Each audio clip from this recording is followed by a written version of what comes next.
Well, everybody, before we hit the music here on this edition of the Phillip Jordan Show, I forgot to say this in the official open of the podcast, so I'm just going to do it real quickly on here. Of course, my guest on today's show is Tony Tsoukalas. We're going to talk all things Alabama football and SEC football. But I'll let you guys know I had some issues with my laptop as we were getting ready to record. It seemed like it was static. I couldn't tell if it's a connection issue with Skype or what was going on because Tony is on the phone, not a video element to this podcast.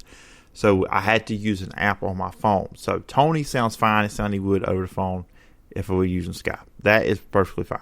My end, I think you can tell I'm on the phone with him and not actually behind this microphone. So if you're wondering why the production value drops in my audio quality during my conversation with Tony, that is why. But I think you'll enjoy it. And here is today's episode of the Phillip Jordan Show.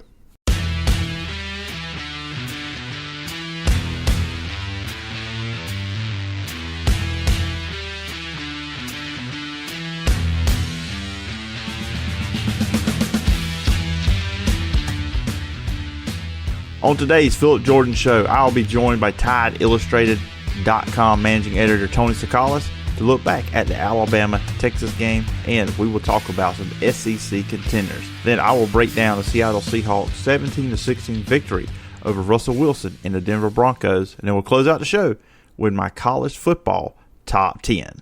You can check out the Phillip Jordan Show on Apple Podcasts, Spotify, wherever you get your podcasts. And if you're on Apple Podcasts, please follow, rate, and review. Leave a review. I will read it on a future edition of the show. You can also watch the show over on YouTube at the Phillip Jordan Sports YouTube channel. Just hit the subscribe button, hit the bell for all the notifications so you'll know when there's a new video, and leave a comment on the video. I'll read that on a future edition of the show as well. And you can always email me at sportstalkphillipjordan@gmail.com. Everybody joining me on the show today is Tony Tsoukalas. You can check him out. He's a managing editor over at Tide Illustrated, part of Rivals. And Tony, always a pleasure to have you on talk Alabama football. Yeah, man, always a pleasure to be on. Yeah, glad to have you on. A little bit interesting game on Saturday there in Austin between Alabama and Longhorns. I think a lot of people went into that game saying, "Oh, Alabama's going to blow out Texas. It's not going to be a close game." But the Longhorns had different ideas. Yeah, it wasn't the shootout we were expecting, and it wasn't the blowout we were expecting. I think a lot of people were going like 40-20 or 40. I think I had 41-14.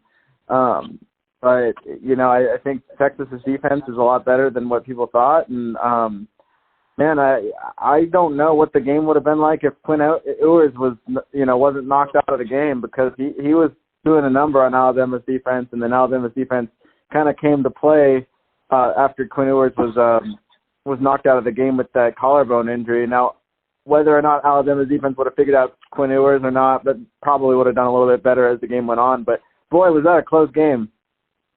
Yeah, I know. It was interesting like that going into. I didn't think it could be. And you know, talking about Quinn Ewers watching the game, and I made a sarcastic tweet. I was like, "Anytime is it time to be concerned about Alabama's defense?" But you're right. I mean, he was 9 for 12 for 134 in that time he was there in the first quarter, and obviously, and they were using a lot with Xavier Worthy at receiver. I mean, he was getting past the Alabama defenders a couple of times there when he was in the game with Quinn Ewers. What were you seeing? You were there at the game, or what Texas was doing offensively that was giving Alabama some issues early on? Yeah, early on. I mean, I think it was just Xavier Worthy was beating Kareem.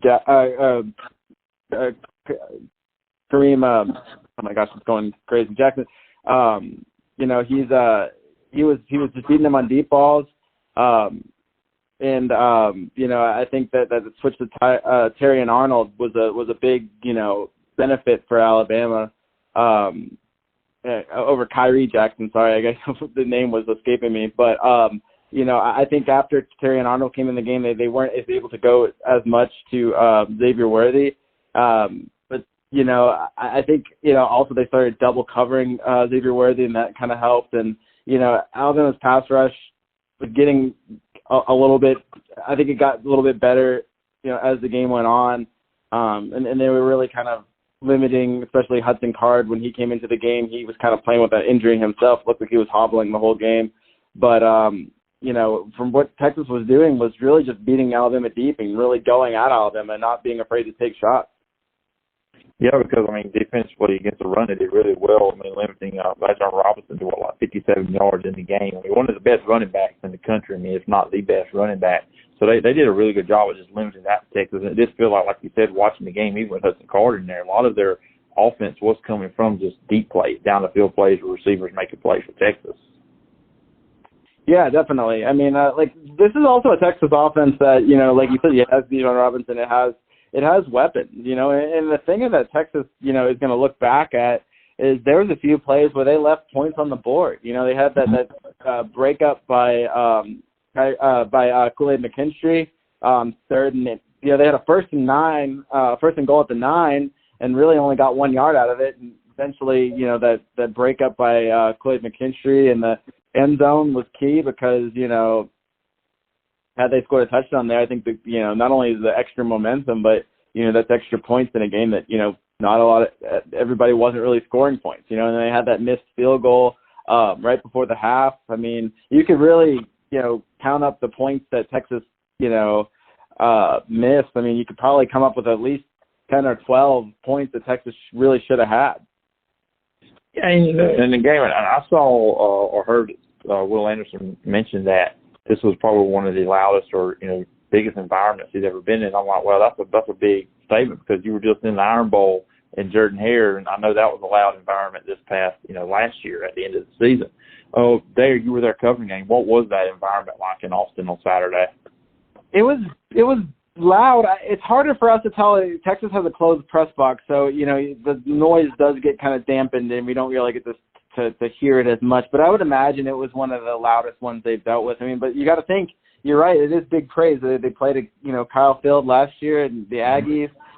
They also played at the Swamp last year. They played at, at Auburn last year. They played in a ton of, really loud environments. Even like an Ole Miss on games when there's a shootout, like there was, a couple of years ago.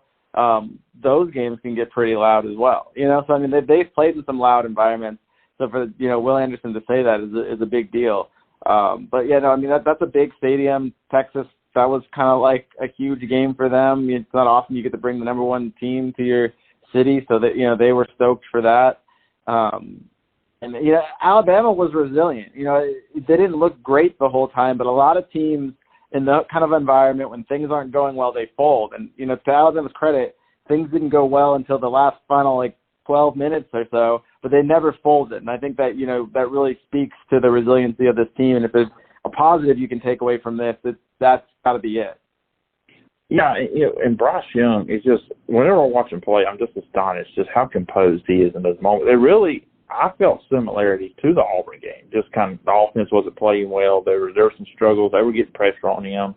I know there were some receivers had some drops in there, but just with Bryce Young, he runs when he needs to. He doesn't run all the time. But just what was your take from his performance there, particularly there in the fourth quarter to guide Alabama to that victory? So 2 plays that stand out for me, obviously, and I think most people's 2 plays is the touchdown. We'll start off with the touchdown pass to Jahmyr Gibbs, and we talked to Jahmyr Gibbs today, and he actually said that he was surprised that Bryce even got the ball off because of the angle he had. Kind of threw it off his back foot. I called it like a fadeaway throw. He does a lot of those. He's a former basketball player, so he has those basketball moves, and that was a little bit of a fadeaway throw from him. So I thought that was kind of a big moment. And then the play of the game, though, really probably decided the game. And, had it gone the other way, it might have decided the game the other way. But his avoided sack on the play that he got 20 yards on that scramble down the right sideline, I don't know how he got away from that sack. Him to just duck down and let the defender kind of fly over him, and then to have the presence of mind to go pick up 20 yards. Once he picked up those 20 yards, the game's over because Will Reichert's not going to miss a chip shot field goal. So, I mean, at that point, you might as well just put the W on the board for Alabama because they were at, the 16, 17-yard line. It was over. But, you run that the other way, it's a sack. They're probably at, probably something like the 40, 45-yard line. You probably have to burn your timeout there. You've got a second and long. You got to first make sure you pick that up, but then second, you're probably going to have to maybe do something over the middle of the field. More time's going to run out. It's going to be a longer field goal to work with. So not saying that Alabama would have lost if Bryce Young takes that sack, but it's a lot more difficult. And the fact that he was able to pull off that play was just kind of insane that he was able to do that. Yeah, I mean, he really felt like, Will Anderson had a big sack, too, when Texas had the ball before, late in the fourth quarter trying to move the ball. But with Bryce Young, you can tell when asked about it after the game, I don't know if you have seen the TV replay yet, but he was very, you can tell Nick Saban's glad you got Bryce Young on his side. Yeah, I think any coach would be glad to have Bryce Young on his side. And if they didn't have Bryce Young, I don't think they'd pull out that game. And he really got that clutch gene. You know what I'm saying? Mm-hmm. You talked about the Iron Bowl. It did have the same vibes of he's got that gene in him that if it's a close game, he's not going to lose. He's not going to let there be a loss. I think if he, I guess he did make that interception against Georgia. You're going against one of the best defenses we've seen in college football. He did make a mistake there, but he's time and time again, other than that, he's really saved Alabama in some times. And if you're going on a last-minute drive, he might be the Alabama quarterback I'd want the most with the ball just on that last-minute drive. I think I'd take Mac Jones is my favorite Alabama quarterback, although Bryce is becoming that, that best guy ever. And then Tua obviously had his moment against Georgia. But if you gave me a drive and you said, this guy you have to score a touchdown or you have to get down the field, I think I'm taking Bryce Young to lead my offense because he is that good. Yeah, absolutely, just like that. And he doesn't really, his emotions don't change. He's pretty much even keel from how he is in the first quarter through the fourth quarter. It's always pretty consistent with how he does that. Just the offensive line. And I know coming into last year that was an issue at times. And I've always said I don't think Alabama has a bad offensive line. I just don't think it's as good as where they're used to having it. What was your takeaway coming from these first 2 weeks with the Alabama offensive line? They're going to need to have some improvements, especially I don't love the left side of this offensive line. I think that I'm not convinced with either Kendall Randolph or Tyler Steen. I'm not saying that really Alabama has – it's not like, they might not have a better option, but, they haven't really convinced me that much in terms of being dominant. And I think they're going to have some improvement on that left side if they're going to, be a title contender. I think Alabama's, if you look, most of their big-time plays that come on the right side, I think they're averaging something like, I don't know if I have these numbers exactly right, but something close to 6.5 yards a carry on runs to the right, maybe 4.1 yards per carry on runs to the left. So I think that, that's something that has to be fixed. You want to see more balance. You're going to want to see more balance in the whole line in general in terms of it's been so much feast or famine. And I think that, you're going to have to, even that out. I think Nick Saban would rather see a few, 5, 6, 7-yard games than that one, 20-yard game every few drives. I think he wants to be able to move the ball in a consistent manner. And right now, Alabama can't do that. They can hit that home run, but, they're batting 220 with – they're like that power hitter that bats 220 and has a bunch of home runs. It's you need the guy to get on base too, Yeah, I know with their running game on Saturday against Texas, they had 161 yards, but 81 yards of that came off the Jason McKellen touchdown run, the big touchdown run he had early. And the receivers, and in this game against Texas, their leading receiver was Jahmyr Gibbs with 9 catches for 74 yards into 1 touchdown. But this receiver corps, obviously, it's not what we used to see in Alabama. We got used to seeing the NFL wide receivers, and there's talent in this group. I know they've got some guys coming back here soon in the next couple of weeks. But, kind of with the same with offensive line, what's been your thoughts with these wide receivers these first 2 weeks? I'm a little bit more convinced when it comes to the receivers. I think that they have more talent in that unit, or I'm a little bit at least more at ease with the talent with that unit than I am with the offensive line. But still, a little bit underwhelmed. I was singing Jermaine Burton's praises. I thought he was going to be a better John Mechie. Right now, I've been proven wrong. Now it's not to say he has plenty of time to get better. And, he looks pretty good against Utah State, but he went missing against Texas, and that's a game that you don't want your star receiver to go missing in. And so I was, very surprised to see him have such a quiet game. And, it wasn't just him. It was really the whole receiving corps until late. And then you had Trayshawn Holden and Ja'Cory Brooks kind of step up in the fourth quarter. I think you're going to need more speed, and I think it's going to help that you're going to get JoJo Earl, Tyler Harrell, Aaron Anderson probably. Those 3 guys, if you can get them back, next month, that should be a little boost, a little shot in the arm for the offense in terms of speed. But, I still think they probably need the guys that they have right now to perform on a more consistent basis on top of that. Just going into this, they're playing Louisiana this week, so we know that's obviously no challenge there. No disrespect to anybody out there listening that likes losing Monroe, but you guys know who you are. This is one Sun Belt team that's not going to pull off an upset, unlike this past weekend in college football. But just what do you feel like Nick Saban, the coach staff, and the team, and also for you, just what would you be looking for with the Louisiana Monroe game this Saturday? Hey, this is a Louisiana Monroe team that Nick Saban does not have a winning record against. He's 1-1. That's true. That's true. Or at least at Alabama, he's 1-1. So, it is a team that's beaten Alabama before. I think this is going to be a game where Alabama's going to come in and probably be sharp because they're going to be wanting to fix a lot of the mistakes they made. I don't think they're going to treat it as like a glorified practice where they just totally work on things. I think they're going to treat it like a regular game. But there's going to be an attention to improving on the things they need to improve on. So I think you're going to see, obviously, a lot more consistent play from the wide receivers. I think hopefully you see some more consistent play from the offensive line. But the main thing I think is you got to settle on some of your position battles. Like if you're going to change the left side of the line, Nick Saban had mentioned today that it's not necessarily always Kendall Randolph. Sometimes it's Javian Cohen. I think you need to settle on that. When you get past week 3, you should have your position battles more or less settled. And so I think, this is a good game to kind of determine, okay, are we going with Kendall Randolph? Are we going with Javian Cohen? And then for the cornerback positions, I think Kool-Aid has his locked down, but are you going with, Kyrie, or are you going with Carry-On? You know what I'm saying? Or are you going with Eli Ricks, who didn't play a defensive snap against Texas, which is another surprising thing from the game, So I think you want to find out the way that the defense is going to kind of shape out. I think you just want to answer all those questions in terms of, who's the guy, because once you get into those SEC play, you kind of want to have a team where okay, these are the guys. Yeah, absolutely. And you're talking about SEC play, just kind of looking at first 2 week SEC. Texas A&M, also Appalachian State. Their offense does not look good from what I've seen. I've not been the biggest Haynes King guy. I'll just be honest. I've just from what I've seen. And then you're looking at the rest of that side. LSU, yeah, they blew out Southern, but they struggled against Florida State. Auburn, there's not a quarterback on that team from what I've seen. The Mississippi schools, I don't really know how we can gauge them, but it looks like Arkansas right now. If you're going to say who's the biggest challenger at this moment, 2 weeks into the season, it looks like Arkansas may be that team for Alabama. Yeah, I said Arkansas from the start as a team that if you had to project if I had to project a loss to Alabama, I thought, Arkansas would be that sneaky loss that could happen. Now it's not so much going to be a sneaky loss. It's going to be a top 10 game in Fayetteville, So that'll be interesting.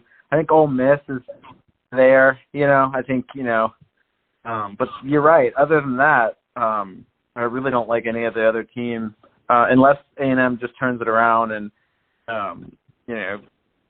they had a slow start last year with quarterback play, and then, their quarterback got hot against Alabama. So, that can happen, and they've got the talent to challenge Alabama. I think Alabama's going to be so charged for that matchup against the Aggies that they really don't have a chance. I'd kind of circle that Ole Miss game, especially with it being on the road. Ole Miss and Arkansas are the two teams I think that could challenge Alabama in the West. But if Alabama can get past this game against Arkansas, I kind of like their chances, at least until they face Georgia in the SEC championship game.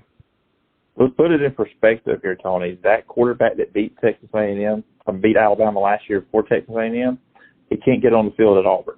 So I think he might even be the third string quarterback at Auburn, maybe, depending on who you ask. But that's crazy. Yeah. But the quarterbacks get hot. Stephen Garcia beat Alabama in South Carolina in 2010. So it's just if you have talent around you and you get hot at quarterback, one game's one game. So it could happen.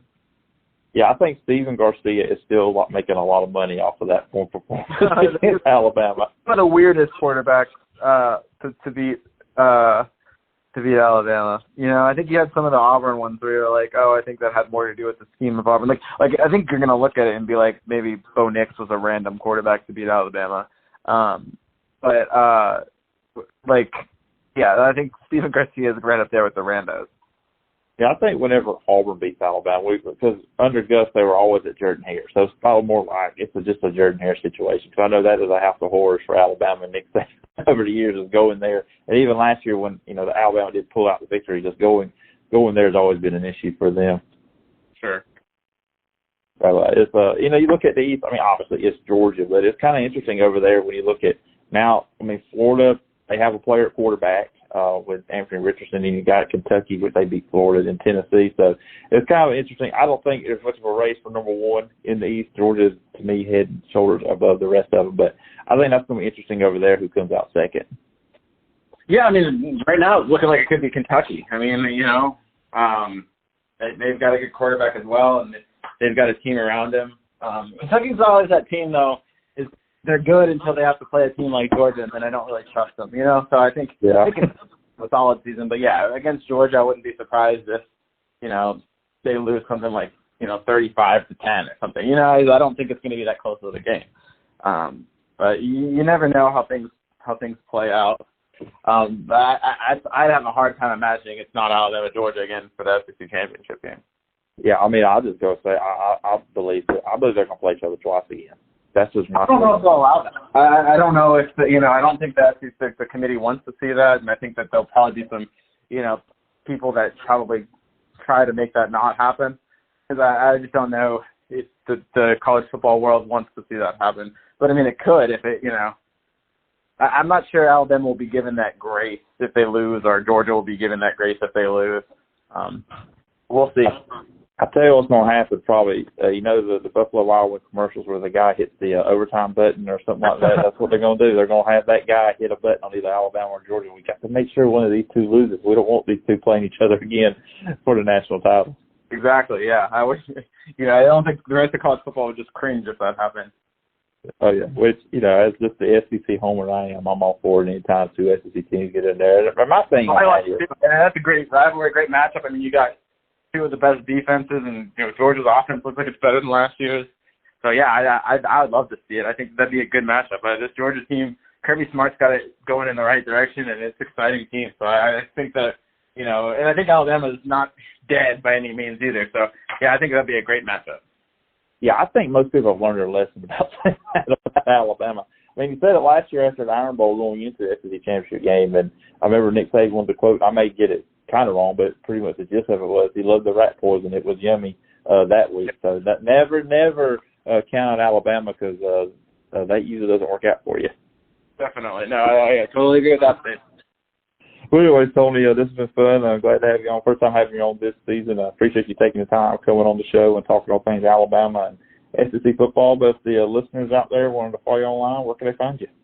Yeah, the site's TideIllustrated.com. We're part of the Rivals Network, and it's a really fun site, you guys. So, I mean, definitely check it out. We've got, not just Alabama football, but we also got recruiting. When basketball season comes up, we'll have basketball. We've got a great message board for all these kind of conversations we've been having. So definitely check us out, TideIllustrated.com. We're part of the Rivals Network, Alabama.rivals.com.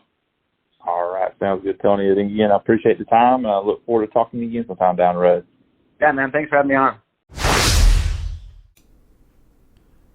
All right, now, coming to you guys, this part of the podcast, right after Monday Night Football, where the Seattle Seahawks did defeat the Denver Broncos 17-16 in the return of Russell Wilson to Seattle. Of course, the boos were out on Monday night for him. And I'm going to say this too as well. It's really, really weird seeing Joe Buck and Troy Aikman on ESPN. Still great stuff from them too on the broadcast, but just kind of weird seeing them behind and in front of that ESPN logo. But Russell Wilson comes in, returning to Seattle, but it was the Geno Smith even here. He had a solid game. He had a hot start, 2 touchdown passes in the first half. First possession, boom, boom, boom, down the field. You got to look with Geno Smith. I know he's been criticized. A lot of people, knocked his game. But when you look at this team of Seattle, he's got some solid receivers to throw to, and Tyler Lockett and DK Metcalf to start off with. But 23-28, 195, 2 touchdowns in this one. And there was Geno chants throughout the stadium there in Seattle. Now, Russell Wilson put up good numbers, 29-42, 340 yards, 1 touchdown. But both teams kind of went back and forth there. in the first half. Second half, he only had 3 total points scored, and that was a Brandon McManus field goal in the fourth quarter with 6:13 left to get Denver within 16-17. But Denver missed a lot of opportunities in this one. Back-to-back possessions they had, fumble basically on the goal line. With 7:42 left in the third quarter on a shotgun snap, I just cannot stand college, pro, any level football. You get on the goal line, you do 1 yard, and you get in the shotgun. Put your quarterback under center, put your heavy package in, and just run the ball. Just run it right at the middle. But teams just want to – I know teams run the spread now, so they're used to just playing in the shotgun, especially high school, college. But even in the pros now, more and more teams are more dominant with the shotgun. I know that. I get that. That's what you run. But come on, have something prepared for on the goal line under the center. But I'll just leave that. But Melvin Gordon, he fumbles it there. It looked close. I thought on first glance that, he may have gotten in. But he lost the ball right before he looked like he was going across the plane. So that was a fumble there. But then Seattle gave right back DK Metcalf with a fumble of his own to put the ball at Seattle 47. And then Denver 5 plays later, another fumble, but this time it was Javonte Williams with a fumble there on the 3 with 3:08 remaining there in the third quarter. So the third quarter, that was a big sequence there for Seattle because that could have been a point where the game could have turned and really went Denver's direction. But the Seattle defense really stepped up, kept them out of the end zone, forced the fumbles, and kept them out. And like I said, they win this game 17-16. But the big thing at the end, too, Denver has the ball and they have an opportunity to set up for a field goal. They have a 4th and 5 at the Seattle 46. And you paid a lot of money for Russell Wilson. I mean, the guy was brought here to win you football games. And then head coach for the Denver Broncos, Nathaniel Hackett, decides to take the ball out of Russell Wilson's hands and put it in the kicker's foot for a 64-yard field goal. That was missed by Brandon McManus. That's not a high percentage kick. And when you have a quarterback at the level of a Russell Wilson, you don't take the ball out of their hands. You give him an opportunity. When they ran their last play on a third down play, before that, there was 1:11 remaining. They let the clock run down all the way to 20 seconds before they kicked the field goal. And you had 2 timeouts, so you had plenty of timeouts. You get that 4th and 5. You got plenty of opportunity to get down the field, get closer for a much, much higher percentage field goal attempt. But instead you do that. And I kind of got to wonder what's Russell Wilson thinking here because he's got to be thinking, you took the ball out of my hands. Why'd you do that? And kind of stuff maybe he was worried about with Pete Carroll. Maybe Nathaniel Hackett learned that from watching Matt LaFleur there in Green Bay doing that with Aaron Rodgers a couple years ago in the NFC Championship game against Tampa Bay. But yeah, you can't take the ball out of your quarterback's hands, especially on a 64-yard field goal. It's different if that was at the very end of the game, like there's 1 second left, and you're just kicking it. I mean, that's your only chance other than a Hail Mary. But in that situation, you have plenty of time. You could have done something there. But congratulations to Seattle. A lot of people not expecting a lot out of them. This host you're hearing, he is one of them. But a tremendous win for Seattle. And you got to really be cheering for what Geno Smith did and what really Pete Carroll. Pete Carroll, a lot of attention to here with the divorce between him and Russell Wilson. All right, everybody, and finally the last piece of business on this episode of the Phillip Jordan Show. We're going to give you my top 10 teams in college football. Try to do this every week on the show. Number 10, I got the USC Trojans. Look, I know I have not been friendly to them going into the season. I question what they are up front. Can't take away what Caleb Williams is doing with this team. They're putting up a lot of points so far. I still think Utah is a more physical team. I'm really intrigued when these two teams play each other. But I got USC at number 10. Number 9, I got Kentucky coming off that big win over Florida on Saturday and doing that without Chris Rodriguez as well. I was kind of questioning what could they be offensively. Will Levis carried them there, and the defense played really well in that one. Arkansas is my number 8 team. To me, they are the biggest threat after 2 weeks to Alabama in the SEC West. You heard me and Tony talk about that. Number 7, I got Oklahoma State. Questioned about the defense after their first game against Central Michigan. A little bit better this past week, but still kind of wonder what's going to go on there with the defense with Oklahoma State. Number 6, Oklahoma. They struggled a little bit in their game there against Kent State, but They did pull away. It was a little bit closer early on than I thought it should be, but Oklahoma pulled away. I got Oklahoma at the 6th spot. Number 5, Clemson. I believe this team is going to win the ACC. I still think they are held back by their quarterback. DJ, I think he holds them back. I think Kate Klubnik needs to be the guy that's going to be the quarterback, and I do feel like eventually he will be the quarterback for the Clemson Tigers. Michigan at number 4. I know the competition has been great, but they have been very impressive. J.J. McCarthy got the nod for Game 3. We'll see where Michigan can go going forward. Number 3, this may give some people some problems. I'm going to go with Alabama at number 3. With the game against Texas, you saw some struggles there with the offensive line. The receivers are still trying to find their way. I mean, you're in the top 4. I know I'm probably going to get some flack on this, but I got Alabama number 3. But you got Bryce Young, so they're going to be able to win any game they're in. And I believe it's going to be Alabama and Georgia in the SEC Championship game. You heard me and Tony talk about that. But right now, I would have to put them at number 3. And number 2, I'm going to put Ohio State. Dominant win, really impressive win over Arkansas State over the weekend. I know some will look at the Notre Dame game, and Notre Dame losing to Marshall this past week, but I like Ohio State with that. Alabama and Ohio State really are 2A, 2B. They're really tied at 2 for me, but I just don't like doing the tie in a ranking, so I'll go 2 and 3 there. Number 1 team is the Georgia Bulldogs, the defending champion. I think there's no question they're playing the best football out of anybody. He'll say, well, they only beat Sanford 33-0. Shouldn't they beat them like 50 or 60-0? Look, Kirby Smart, no pun intended, called off the Dogs in that one. They were up 30-0. They probably could have beat that team 60 or 70 points if he wanted to. He did not want to embarrass Sanford, so that's what happened there. Another pretty good performance was Stetson Bennett throwing for 300 yards in that one. So that is my top 10 teams in college football, and that's going to do it for this edition of the Phillip Jordan Show. Once again, thanks to Tony Tsoukalas from TideIllustrated.com for coming on the show, talking all things Alabama football. And we jumped into the SEC as well in that conversation, and I hope you just bared with me, like I said in the cold open before the actual intro hit, that we did that over the phone. I was having some issues with some of my recording equipment. Some static was picking up, so it would have been in the recording. It wouldn't have sounded good at all, even worse than on my side of what you heard there. But I think it's okay. I think you guys understood the conversation, so that's the most important part on that one. Be back on Thursday. Going to be joined by Lance Griffin from Wolf the Ball in Dothan, Alabama. He hosts the game plan Monday through Friday from 6 to 9. So we are going to jump into some more Alabama talk. So we'll probably talk more about the Alabama-Texas game. You guys are going to get tired of hearing me talk about that game. But we'll be talking about the Tide. We'll be previewing Auburn and Penn State in that one. Game day is going to be at Appalachian State, Troy.